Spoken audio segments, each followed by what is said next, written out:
Hi guys, it's Mike here from KS Bushcraft Down Under.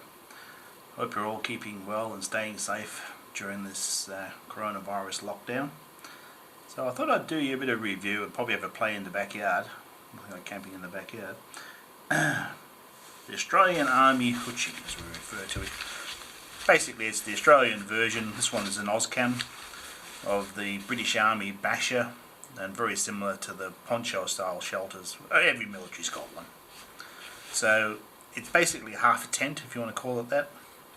It's big enough to make a shelter, a solo shelter, but much better when it's paired with another one to make a two-man shelter. So this is a genuine one, and this one here, side by side, you can see the colour difference and the feel straight away. So the copies weigh in around 600 grams, and a genuine one will weigh in around 7. Now it's not the end of the world if you get a copy, but if you want to join the two together, they will not snap together.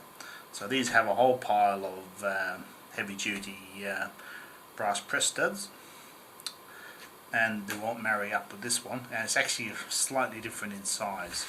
So this one was made by Gear.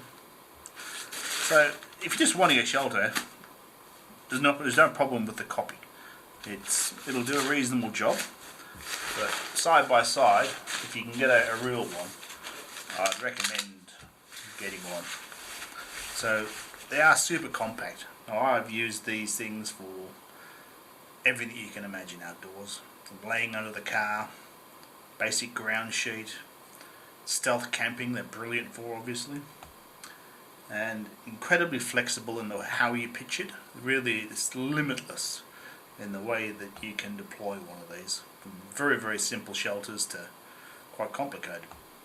It all depends on how you do it. So with mine, this is what we call Hoochie cord, surprisingly enough. It's basically like a lightweight paracord. I have mine pre-tied where I normally use it. Plenty of extra cord so I can just cut and tie it.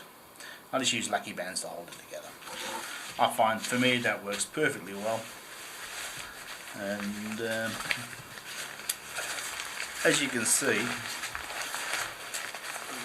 all the corners have big strong eyelets, good brass snaps, really well made, they really are. So if I can find a corner of the copy, I'll show you.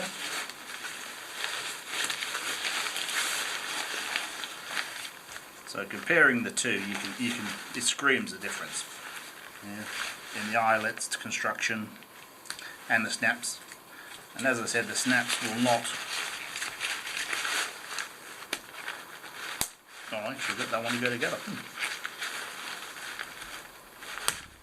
And apart. So that was a lucky shot. So the copies float around on eBay, high 40s, low 50 Australian dollars. But, I mean, this one was made by GN Industries, but it is definitely made for the Australian Army. So what we'll do, we'll go out in the backyard. I'll throw up a few basic ways of setting it up, and we'll go from there. So if you're interested, hang in there. Alright guys, so here's the original on the left and the copy on my right. So it comes close, but it doesn't line up. So I said only a drama if you don't have a matching pair. Well, there it is laid out on the ground, guys. Now you should be able to see that there are 1, 2, 3, 4, 5 loops down the middle, so it can take a guy rope.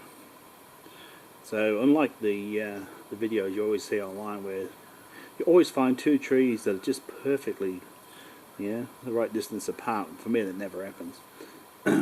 You can run a long rope and move this up and down till you find a nice spot, then just use a couple of prusik knots to secure it to the guy line and make it taut. Now these do want to be taut. Now if you're only using one half of a shelter, and the weather's a bit crap. I generally shoot for knee high. That gives me a lot of coverage. There's not much room to play under there, but about knee high. And if I'm using two of them together, generally around waist high for me is about the sweet spot. You know, technical measurements, I know, but so I'll set this up in its simplest form, and I'll see you back shortly.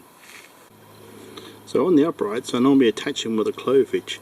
So to do that, I have 2 fingers up, 2 fingers down.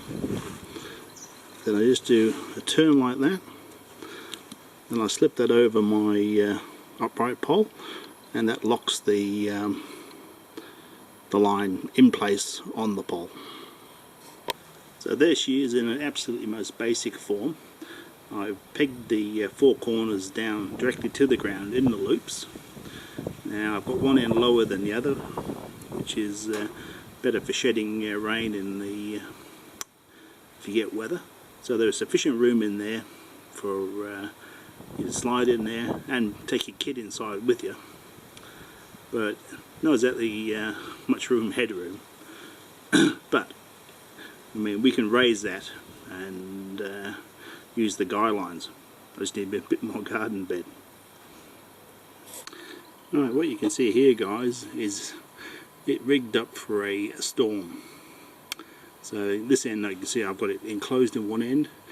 It's quite low to the ground, and it's a pretty simple method of doing it. It is in cross section, so basically I've used a shovel at one end and a bit of rebar at the other. So from the lead end, I've come up and I've wrapped it around the pole. I've gone directly guy line to the middle of the tent, and then I've connected to the the second from the end loop. It allows me to tension it up and have a really bomber shelter. So you can see the detail there. Basically I've just come up to the centre, down to the end.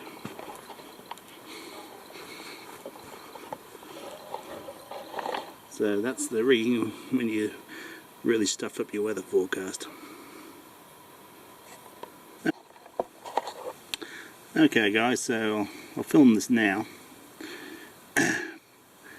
So you've had your night of camping. You're going to roll this hoochie up. Now if the ground's wet, squishy and horrible, and your hoochie is relatively clean, you don't want to be rolling it up like you would a tent on the ground and probably getting it wetter and dirty than it needs to be. You only need 3 fingers. So there are 5 loops on top of the hoochie. Basically I will slip my pinky finger through this hole like that. Now my next finger I'll pick up the center loop and the end loop on the middle. Walk it forward.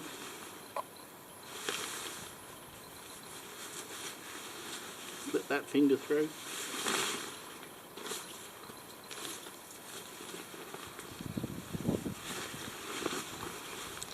Okay, so I've got that like that. And then I'll go to a standing position, which I can't reset the camera for, and I'll basically draw it apart. So that gives me that one easy shot. And I stand up, I grab it from the tube, fold it in half,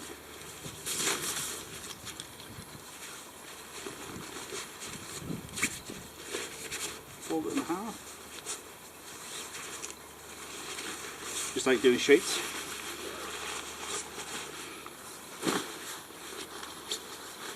So there, and I can just roll it up. Okay guys, so here it is set up in the double. So I've pegged it directly to the ground on the corners, and those tracking poles are set just over waist high. As you can see, there's a fabulous amount of room in there. So as you can see, there's the overlap. So I've gone through both of the eyelets that line it perfectly. Some places are single, some places are double, so there's plenty of coverage.